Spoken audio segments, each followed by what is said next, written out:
Saatın yenilənən məlumatları ilə ASTV Xəbərin 16 buraxılışını təqdim edirik. Studiyada sizi mən Lalə Məmmədova salamlayıram. Anonslarımız var, tanış olaq, daha sonra ətraflı davam edirik.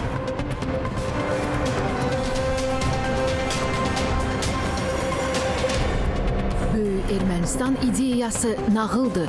Arkadi Qukasyan dövlət ittihamçılarının suallarını cavablandırdı. Bu il BMT-də Qərbi Azərbaycanla bağlı tədbir keçiriləcək. Gündəm nə olacaq? Ailələrdən bioloji nümunələr götürülür, DNT profilləri çıxarılır.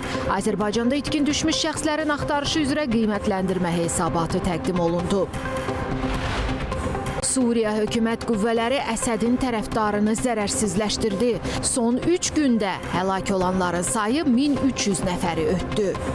Mənim aldığım məhsul 17 manat dəyərində idi, amma kassaya yaxınlaşanda 20 manat dəyərində olduğunu gördüm. Supermarketlərdə vitrin qiymətləri ilə kassa qiymətləri üst-üstə düşmür. Qiymət fərqi nədən yaranır və qanun bu barədə nə deyir?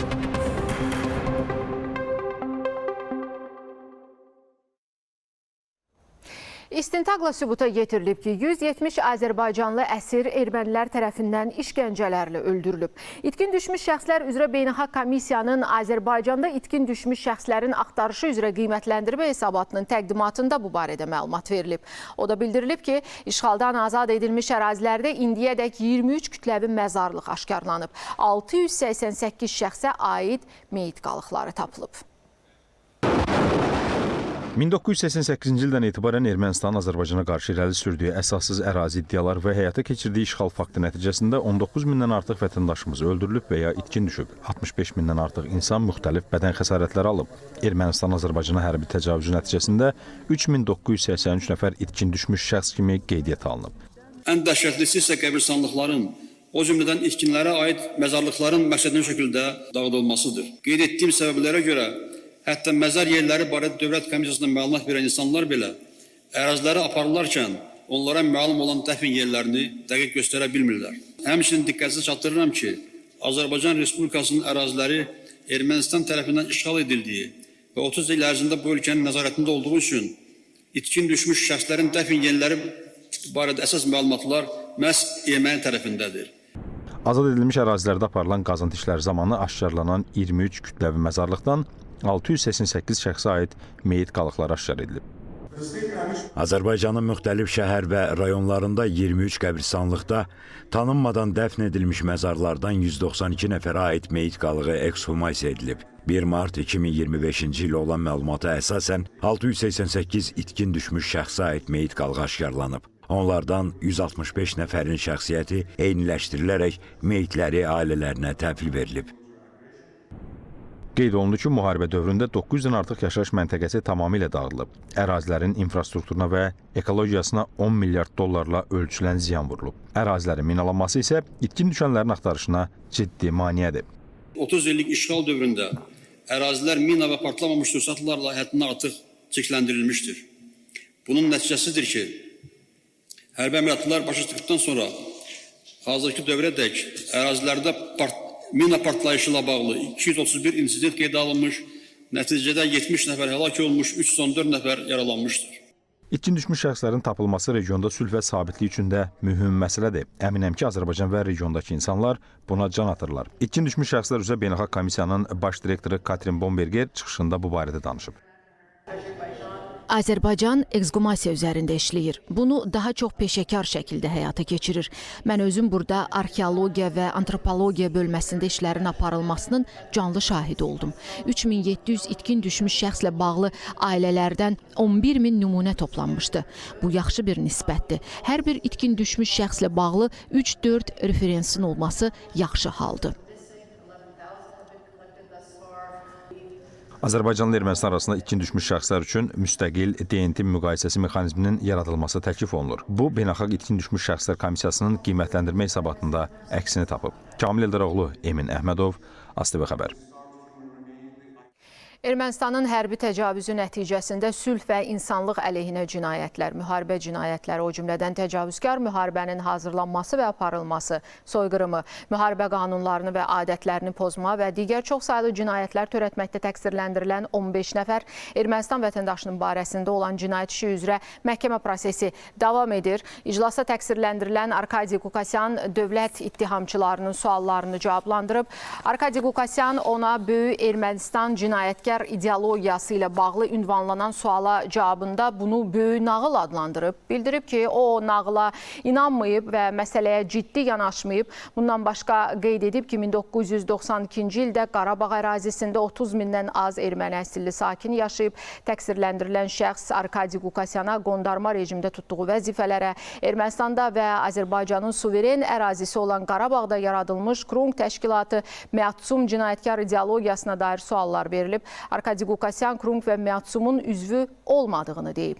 Qukasyan həmin vaxt Qarabağda keçirilən mitinqlərdə daha çox Arkadi Mançuryanın çıxış etdiyini deyib. İş üzrə cinayətkar dəstənin üzvü kimi adı keçən Zori Balayanla 1993-cü ildə, Vazgen Mankanla isə 1994-cü ildə tanış olduğunu deyib. Habelə Robert Köçəryanın isə onun rəhbəri olmasını bildirib. İşğaldan azad edilmiş ərazilərdə daha 138 mina zərərsizləşdirilib. Onlardan 48-i tank, 90-ını piyadə əleyhinə minadır. Mina Təmizləmə Agentliyinin həftəlik məlumatında bildirilib ki, 605 partlamamış hərbi sursat da aşkarlanıb, 1365 hektar ərazi təmizlənib.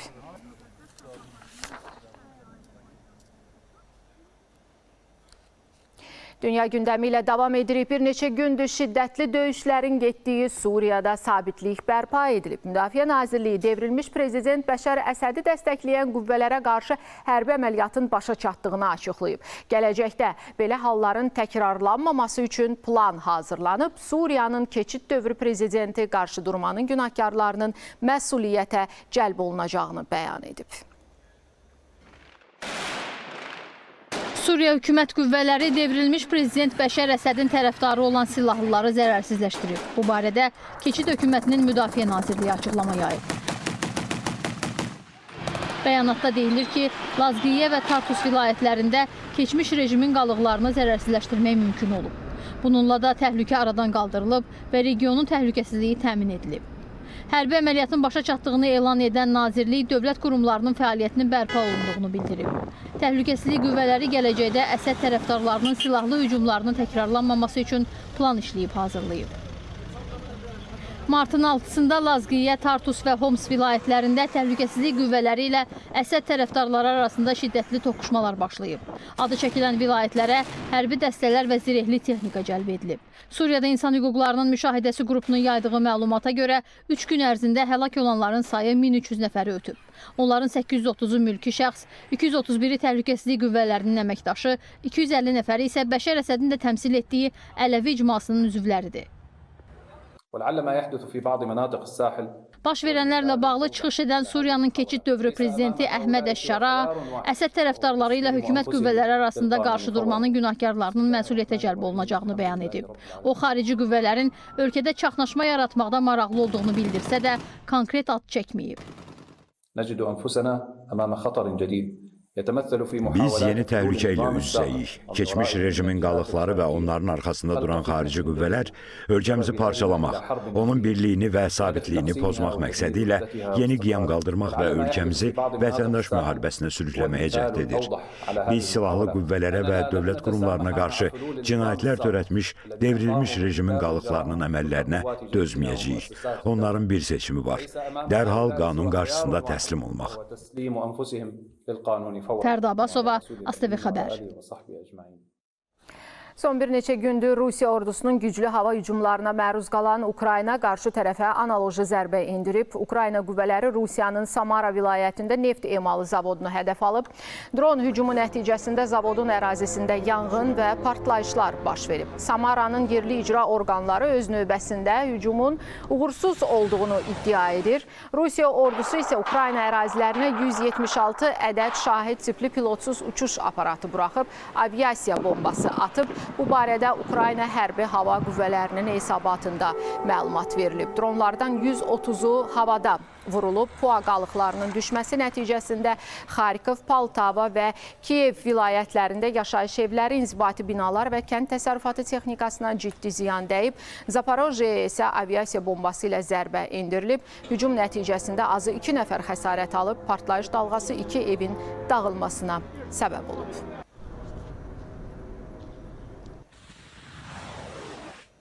Rusiya ordusu ən müasir silahların, yüksək texnologiyaların istifadə olunduğu Ukrayna müharibəsində əsrlər əvvələ qayıdıb. Wall Street Journal yazır ki, Ukraynaya qarşı hərbi əməliyyatları davam etdirən Rusiya silahlı qüvvələri bu ölkənin şərqində atlardan və uzunqulaqlardan istifadə edir. Səbəb isə zirehli texnika çatışmazlığı yox, Ukrayna dronlarının diqqətindən yayınmaq istəyidir. Ərzaq və hərbçilərin daşınması ilə yanaşı yaralıların təxliyəsi üçün də bu heyvanlardan istifadə olunur.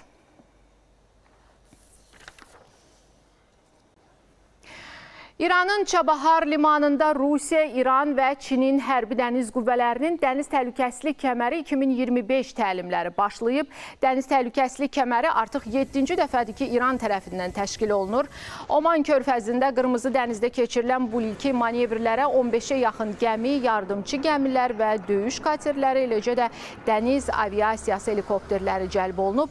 Pekin manevrlərdə iştirak etmək üçün bir S- və təchizat gəmisi göndərib. Təlimlərin məqsədi dəniz təhlükəsizliyini təmin etmək, dənizdə quldurluq və terrorizmlə mübarizə, dəniz kommunikasiyalarının qorunmasıdır.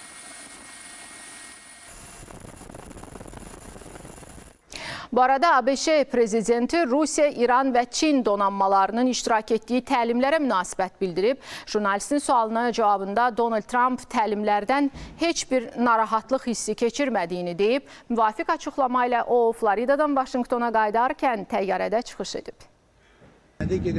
Yox, qətiyyən narahat deyilik. Çünki biz onların hamısından güclüyük. Hamısından daha çox gücümüz var. Mən Amerika ordusunu yenidən qurdum.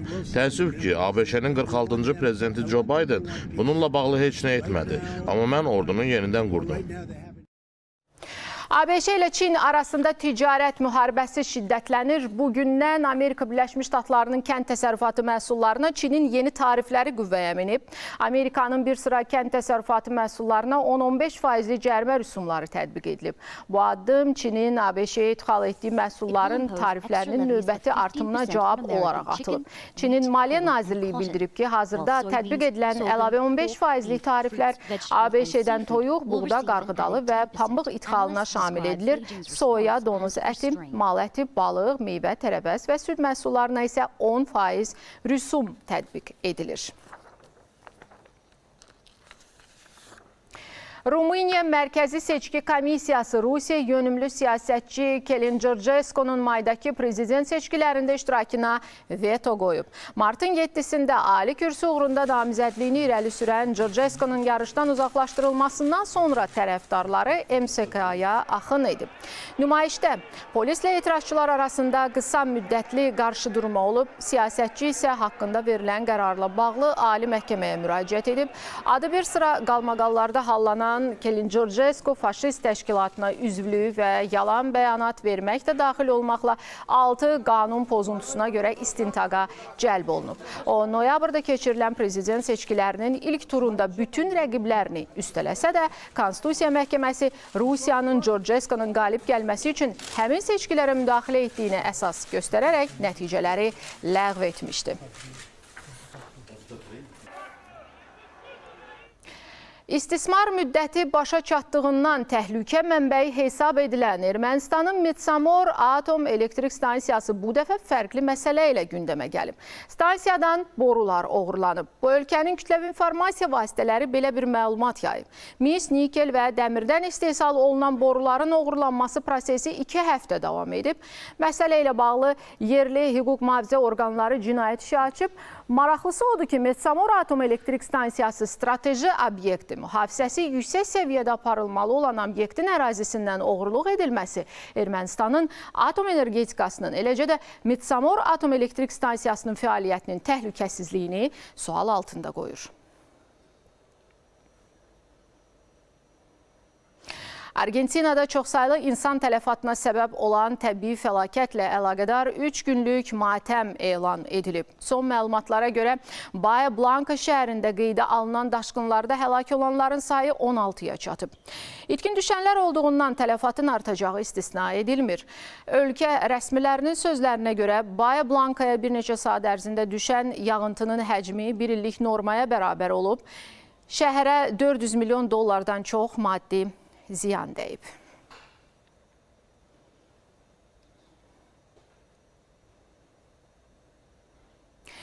Qərbi Azərbaycana qayıdış məsələsi gündəmdə. Bu il BMT-nin İnsan Hüquqları Şurasının növbəti sessiyasında Qərbi Azərbaycanla bağlı tədbir keçiriləcək. Milli Məclisdə Qərbi Azərbaycana qayıdış prosesində QHT-lərin rolu mövzusundakı ictimai dinləmədə bu barədə məlumat verilib. QHT-lərin qayıdış konsepsiyası ilə bağlı reallaşdırdığı layihələrdən danışılıb. Qərbi Azərbaycana qayıdış məsələsinin Asiya Parlament Assambleyası platformasında təsdiqi böyük uğur sayılır. Assambleyanın yekun sənədi olan Bakı bəyannaməsində soydaşlarımızın öz yurdlarına qayıdışının əks olunması, Azərbaycanın haqlı mövqeyinin dünyaya çatdırılmasında səylərin səfərbər olmasından xəbər verir. Milli Məclisin İctimai Birliklər və Dini Qurumlar Komitəsi tərəfindən təşkil olunan Qərbi Azərbaycana qayıdış prosesində QHT-lərin rolu mövzusundakı ictimai dinləmədə bu fikirlər səsləndirildi. Qeyri-hökumət təşkilatı olaraq Qərbi Azərbaycan icmasının günü-gündən genişlənən fəaliyyəti, beynəlxalq platformalarda tərəf kimi iştirak etməsi, QHT-lərə Dövlət Dəstəyi Agentliyinin qrant müsabiqələrində Qərbi Azərbaycanla bağlı layihələrin ayrıca bəndlə göstərilməsi, həmin layihələrin icra nəticələri, Ermənistan hakimiyyət mənsublarının Qərbi Azərbaycana qayıdış mövzusunda suallara cavab vermə durumunda qalması və bu qəbildən olan digər faktlar belə bir ictimai dinləmənin zəruriliyini şərtləndirən əsas səbəblərdəndir. Qərbi Azərbaycana qayıdış konsepsiyasına uyğun olaraq son illər bu istiqamətdə tarixi addımlar atılır. İl miqyaslı fəaliyyət göstərilir. Bu prosesə QHT-lər də öz töhfəsini verir. Ölkədə vətəndaş cəmiyyətinin formalaşması və inkişafında, ictimai fikrin müəyyən olunmasında QHT-lərin rolu çox böyükdür. Qeyri-hökumət təşkilatlarının müxtəlif layihələr çərçivəsində keçirdikləri tədbirlər, təlimlər, seminarlar vasitəsilə əhali arasında çox böyük məlumatlandırma və maarifləndirmə işləri aparılır. Qərbi Azərbaycana qayıdış ideyasının uğurla həyata keçirilməsinin birinci şərtlərindən biri də məhz budur. Qərbi Azərbaycan probleminin beynəlxalq ictimaiyyətə çatdırılmasında mən hesab edirəm ki, qeyri-hökumət təşkilatlarının rolu son dərəcədə vacibdir və böyükdür. Və bu günləri bu məruzədən də məlum oldu ki, bu istiqamətdə xeyli işlər görülübdür. İndiyə qədər isə qeyri-hökumət təşkilatlarına Dövlət Dəstəyi Agentliyinin maliyyə dəstəyi ilə Qərbi Azərbaycanla bağlı 53 layihə icra olunub. Bu istiqamətdə fəaliyyət davam etdiriləcək. Belə ki, bu il BMT-nin İnsan Hüquqları Şurasının növbəti sessiyasında Qərbi Azərbaycanla bağlı yan tədbirin keçirilməsi nəzərdə tutulub. 27 mart 2025-ci ildə BMT-nin İnsan Hüquqları Şurasının 58-ci sessiyasında Beynəlxalq Avrasiya Mətbuat Fondu tərəfindən yan tədbirin keçirilməsi planlaşdırılır və bu tədbir də məhz agentliyin maliyyə dəstəyi ilə baş tutacaq və bu istiqamətdə fəaliyyət davam edəcək. Biz bütün müsabiqələrdə, infosessiyalarda mütləq qeyd edirik ki, bu mövzu öz aktuallığını qoruyub saxlamalıdır. Bütün bu işlər Qərbi Azərbaycanlıların doğma torpaqlarına qayıdışına nail olmaq, tarixi ədaləti bərpa etmək missiyasının tərkib hissəsidir. Günay Bünyadzadə, Qəhrəman Məmmədov, Rəşidə Zülfüqarova, ASTV xəbər. Şahbuz rayonunda güclü yanğın olub. Hadisə rayonun Badamlı kəndində baş verib. Asəf Hüseynova məxsus tövlənin çardağına yığılmış ot bağlamalarında başlayan yanğın tezliklə tikiliyə keçib. Əraziyə Şahbuz rayon yanğından mühafizə hissəsinin qüvvələri cəlb olunub. Alov söndürülüb və yanğının ətraf ərazilərə yayılmasının qarşısı alınıb. Hadisə zamanı xəsarət alan olmayıb.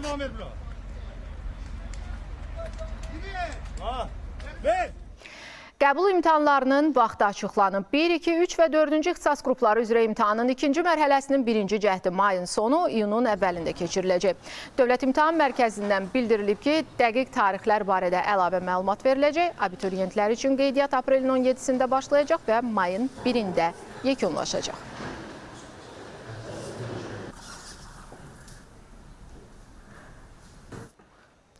Son günlər alıcılar böyük supermarketlərdən alış-veriş edən zaman tez-tez aldıqları məhsulun vitrin qiymətləri ilə kassa qiymətlərinin üst-üstə düşməməsindən gileylənirlər.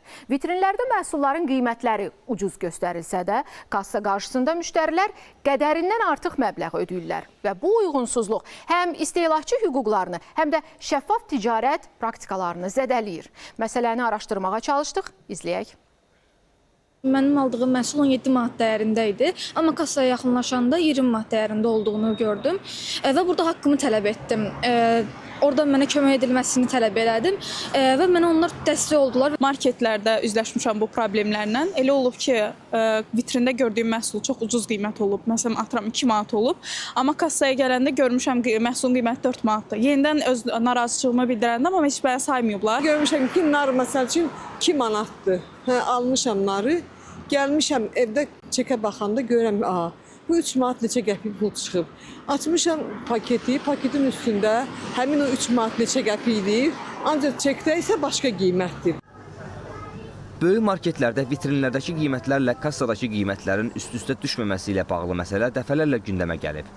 Ekspertlər bildirir ki, bu vəziyyət ya etiketləmə səhvləri, ya da qəsdən həyata keçirilən qiymət artımlarının nəticəsidir. Burada yanlışlığa yol vermək təbii ki, müştərinin faktiki aldadılması prosesidir. Alqı-satqı qərarının verilməsi üçün əhəmiyyətli informasiya olduğuna görə, yəni mülki əqdin bağlanması üçün əhəmiyyətli informasiya olduğuna görə kassa hesablamaları zamanı fərqli qiymət təqdim edə bilməz. Bu artıq mağazanın öz inzibatçılığındakı problemdir ki, sistemdə dəyişdiyi qiymətləri məhsulların üzərində dəyişməyib. Bəs mağazalarda məhsulların vitrin qiyməti ilə kassada çıxan məbləğ üst-üstə düşməyəndə alıcı nə etməlidir? Qiymət fərqləri necə yaranır və bu məsələdə qanun nə deyir? Məhsul üzərində göstərilmiş qiymətlə kassadakı qiymət arasında fərq olarsa, bu artıq istehlakçıların hesabda aldırılması kimi qiymətləndirilir və buna görə inzibati xətalar məcəlləsində məsuliyyət tədbirləri nəzərdə tutulub. Belə ki, malın hesabına dair istehlakçıların az miqdarda aldırılmasına görə inzibati xətalar məcəlləsinin 4.01-ci maddəsinə əsasən fiziki şəxslər 350 manatdan 500 manata qədər, vəzifəli şəxslər 1500 manatdan 2000 manata qədər, hüquqi şəxslər isə 4000 manatdan 6000 manata qədər cərimə edilir. İstehlakçı olaraq haqlarınızı bilmək mütləqdir. Hansısa bir neqativ halla qarşılaşan zaman mağaza rəhbərliyinə müraciət edən, məhsulun vitrində göstərilən qiymətlə satılmasını tələb edən, eyni zamanda dövlət xidmətinə müraciət edə bilərsiniz. Çünki marketologiyanın da əsas qaydası budur ki, müştərilərin hər zaman razı qalması və məmnunluğu vacib amildir. Ruslan Qasımov, Vahab İmanzadə, Qəhrəman Məmmədov, Natiq Çıraqzadə, ASTV Xəbər. Və hava haqqında sabah Bakıda və Abşeron yarımadasında hava dəyişkən buludlu olacaq, əsasən yağmursuz keçəcək. Bəzi yerlərdə arabir duman olacaq, cənub-şərq küləyi əsəcək. 15 dərəcə isti olacaq, rayonlarda da hava yağmursuz keçəcək. Bəzi yerlərdə arabir duman gözlənilir, mülayim şərq küləyi əsəcək. Havanın temperaturu 22 dərəcəyədək yüksələcək.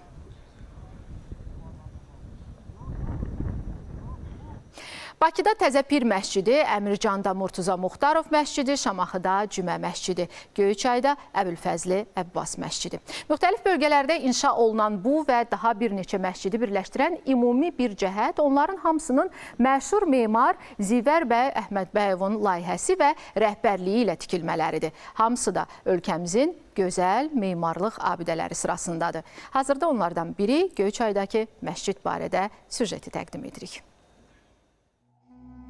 Göyçayın ən qədim, ən məşhur və ən gözəl tikililərindən biridir bu məscid. Daha çox yuxarı məscid kimi tanınsa da, rəsmi mənbələrdə Əbülfəzli Əbbas məscidi kimi qeydiyyatdan keçib. 1902-ci ildə dindarların istifadəsinə verilib. Bu məscidin yerində əvvəlcə kiçik bir palçıqdan məscid olmuşdur. Sonra bir müddət məscid, yəni palçıqdan olduğu üçün fəaliyyəti çox olmamışdır. 2 il fasilədən sonra 1898-ci ildə həmən bu gördüyümüz məscidin inşasına başlanılmışdır. Məscid Məscidin layihəsi Nəcəf şəhərindən gətirilmişdir. Mühəndis isə Zivər bəy Əhmədbəyev olmuşdur. Şübhəsiz ki, onun xidmətlərinin nəticəsində məscid binası memarlıq üslubu ilə seçilir. Xüsusən də ön və arxa tərəfdəki pəncərələrin şəbəkələrlə işlənməsi, girişində balkonun qurulması binaya xüsusi gözəllik verir. Divar boyu oymalı naxışlardan da istifadə edilib. Burada eyni anda 250 nəfər ibadət edə bilir. 19 illik fəaliyyətdən sonra 1921-ci ildə o dövrün siyasi məcburiyyətlərindən dolayı ölkəmizin bütün dini məkanlarında olduğu kimi bu məscidin də təyinatı üzrə fəaliyyətinə icazə verilməyib. Nə az, nə çox bu binadan düz 9 il anbar kimi istifadə edilib. Nəhayət 1930-cu ildə məscid yenidən öz qapılarını insanların üzünə açıb. Bu məsciddə Axund Hacı Kərbəlayı Ağa Nuh, Mir Fazil Ağa, Molla Şirəli, Molla Bülbül kimi məşhur din xadimləri axundluq ediblər. Bura bölgənin əsas din mərkəzlərindən, ibadət yerlərindən biri olub. Respublikada 17 məsciddən biri də Göyçayda olub. Göyçay məscidinə demək olar ki, ətraf rayonları, dindarları gəliblər, burada ibadətlərini ediblər. Bölgədə olan rayonlar Qəbələdən, İsmayılıdan, Şamaxıdan, Ağsudan, Ucardan, Zərdabdan, yəni bu rayonların dindarları Göyçay şəhər Əbülfəzl Abbas məscidinə gəliblər, ibadət ediblər. 123 ildir fəaliyyət göstərən məscid ibadət yeri olmaqla yanaşı, həm də tariximizin və mədəniyyətimizin bir hissəsidir. Yerli əhəmiyyətli memarlıq abidəsi kimi mühafizə olunur. Qeyri-dinə mənsub olan adamlar da biz bu məscidə hörmətlə yanaşıblar, sayğı ilə yanaşıblar və bizim həmişə ant yerimiz olub və gənc nəsil də bugün elə hörmətlə yanaşır. Bərpa və təmir zamanı məscidin həm fasadının, həm də içərisinin ilkin görünüşü qorunub saxlanılıb. Vahid Fəxri, Rəşidə Zülfüqarova, ASTV xəbər. Saatın əsas xəbərlərini təqdim etdik. Hadisələrin inkişafı növbəti buraxılışlarımızda özünüzü qoruyun. Görüşəcək.